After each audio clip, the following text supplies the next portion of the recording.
Each day, the Newfoundland and Labrador English School District has over 750 buses, conducting over 1,200 bus runs and transporting over 45,000 students to schools around our district.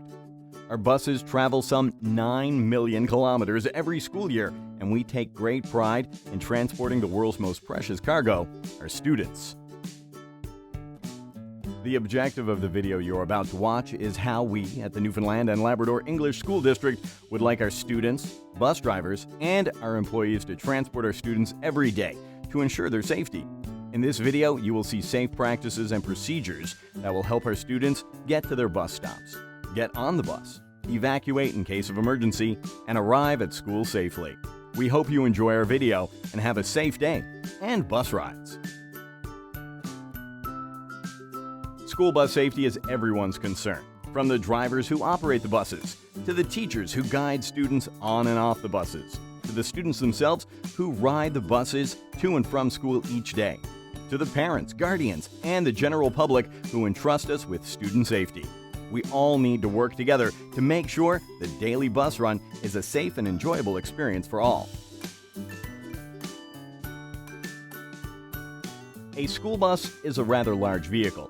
At 35 feet in length, it's one of the largest vehicles on our roads and highways.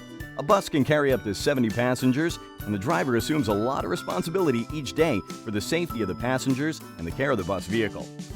That safety requires everyone traveling on the bus to follow a series of rules, which are located at the front of the bus. The rules of the bus. The rules are simple ones. Practice good conduct, just like in the classroom. Be courteous and avoid rude language. Do not eat or drink on the bus. Keep the bus clean.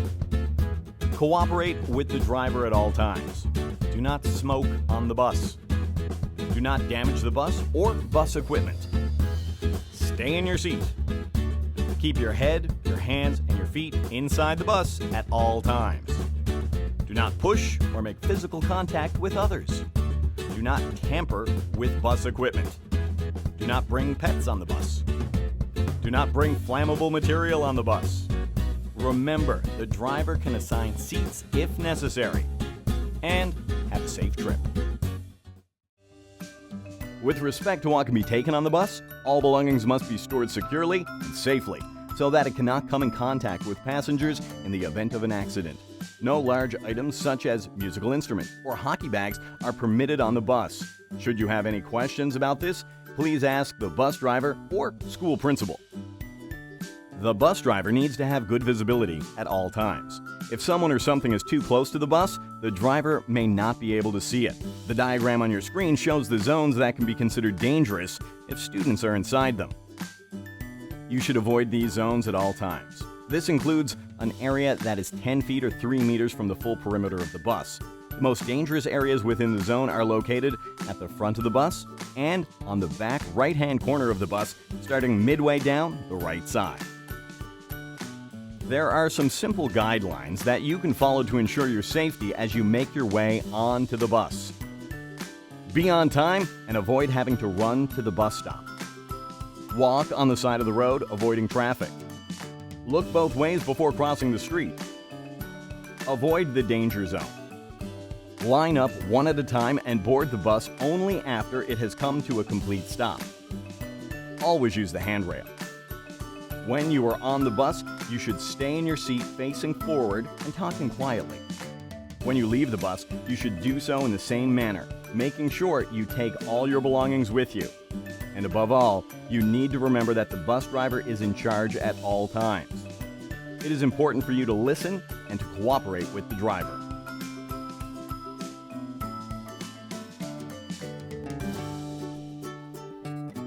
Getting on and off the bus in a safe way. Now, let's look at the correct way to get on and off the bus. If you have to cross the street to board the bus, watch for cars and obey traffic signals and signals from the bus driver. Ensure the driver sees you crossing the street. Boarding and getting off the bus should be done in a safe manner at all times. Ensure the bus comes to a complete stop before boarding or exiting. Board the bus in a single line and do not push or crowd other students. When all is clear, the bus driver will make the final decision to depart. On the return trip from school, offloading will be the same as boarding. Wait for the bus to come to a complete stop and listen for directions from the bus driver. Exit in a single line and watch for traffic and obey signals if you have to cross the street. Operation of the bus doors. In the fleet of buses, we have 3 different types of doors: the manually operated door, the air, and the electric. This particular bus is the electric, and controls are on the steering wheel. It's just a push button.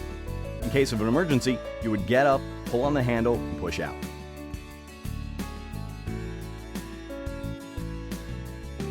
This particular bus is a manually operated bus. You just push down on the lever and push out on the door. And this bus uses the air-operated function. You just push down on the switch. In case of an emergency, you just pull up on the lever and push out on the door.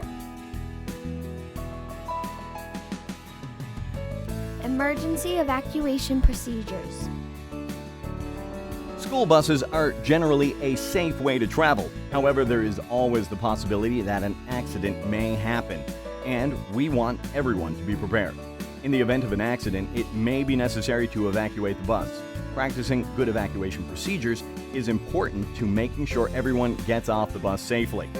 There are a number of evacuation procedures that the driver can choose from depending on the circumstances.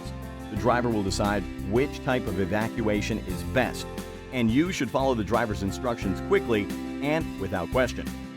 In the case of an emergency, a calm approach to the situation is the first priority.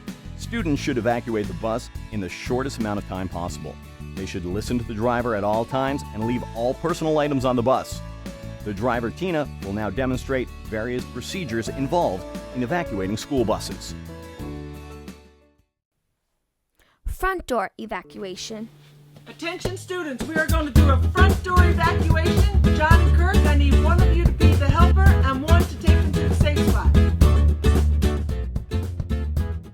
In the case of a front door evacuation from the bus, the driver will direct the front monitor to exit the bus to assist students at the front exit and appoint the first student off the bus to lead the students to a safe place, at least 100 feet away from the bus.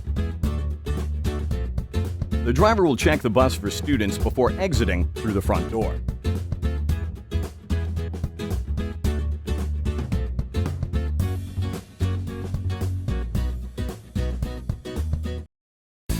Rear door evacuation.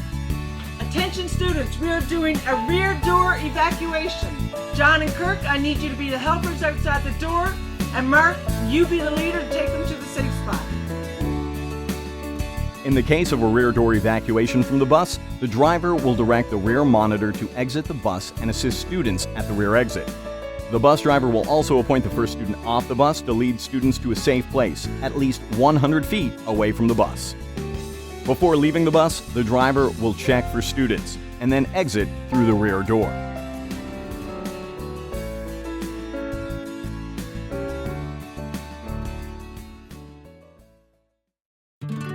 Split evacuation. Front and rear door. Attention students, we're doing a split evacuation. Caitlin, I need you to be the helper in front, and Jen, you take them to the safe spot.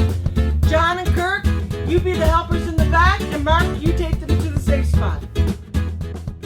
In the case of a split evacuation through the front and rear doors of the bus, the driver will direct the front monitor to exit the bus to assist students at the front exit and appoint the first student off the bus to lead students to a safe place at least 100 feet away from the bus. The driver will direct the rear monitor and helper to assist students from the rear door and direct the first student off the bus to lead the students to a safe place at least 100 feet from the bus. Students sitting in the mid-front of the bus would exit through the front door of the bus, while students behind the midpoint would exit through the rear doors. The driver will exit through the rear door of the bus, checking for students on the way out. Window evacuation. Attention students, we are going to do a window evacuation. Brock and Adam, I need you to be the first ones out to be the helpers, and Sarah, you take them to the safe spot. In the event of a window evacuation from the bus, The exit will take place wherever possible, through the window furthest away from oncoming traffic. The students nearest the side window will open the window according to directions. The student sitting near the window will assist in holding the window open through their own window. Students will exit the bus feet first, holding on to the window opening. The molding on the outside of the bus will provide a tow hold to assist students in climbing down the side of the bus.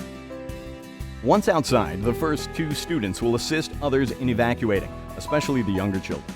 Students will move to a safe area at least 100 feet away from the bus.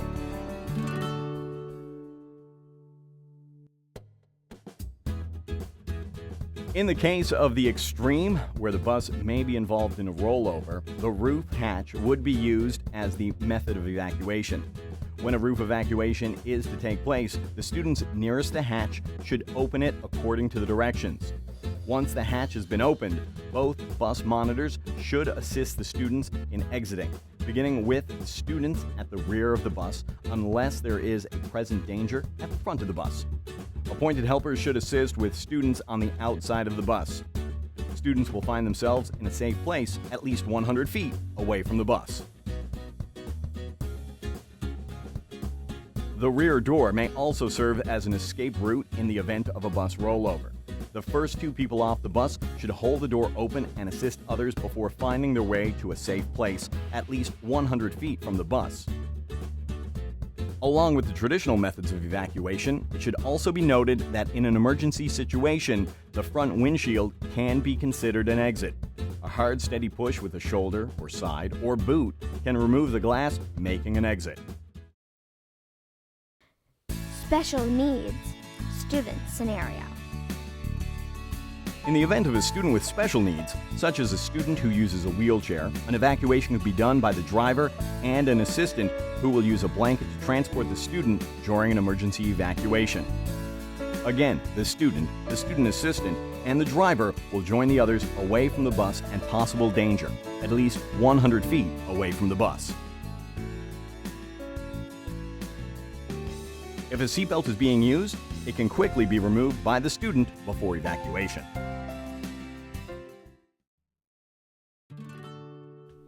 Visible smoke in the bus. Should an emergency occur which results in smoke in the bus, remain calm. Listen for instructions from the bus driver or supervising adult on the bus.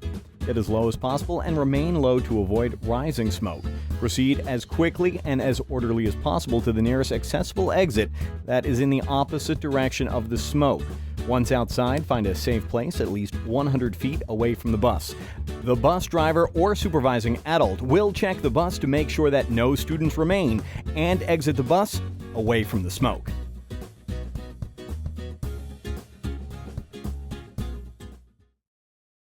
Emergency equipment on the bus. You should also know that each school bus is equipped with a set of safety equipment. This includes the bus radio, located near the driver, bus safety flares, which will be used as markers in an emergency, the first aid kit, and fire extinguisher. There is also a bus seatbelt cutter, located in the locker next to the driver, which can be used to make a fast, angled cut through the seatbelt strap in an emergency.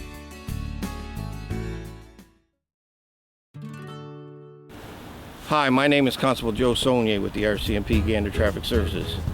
As always, poor winter driving conditions bring even greater awareness and safety for all. Stopping distances in the winter can be even longer. Emergency stops can be even more difficult to perform on slippery roads. Visibility on snowy days can decrease for the driver. Early morning and late afternoon trips are sometimes done in darkness as the winter daylight hours decrease. Safety issues become even more challenging during these months. Hi, I'm Corporal Wanda Lee Jenkins with the Gander Municipal Police. Always remember that when red lights are flashing on a school bus, it does not mean traffic is going to stop. Look both ways before you cross the street. As a reminder to drivers, please always stop for flashing lights on a school bus. The penalties are severe if you do not, but most importantly, the potential consequences are far worse. My message is, be safe, take an extra look.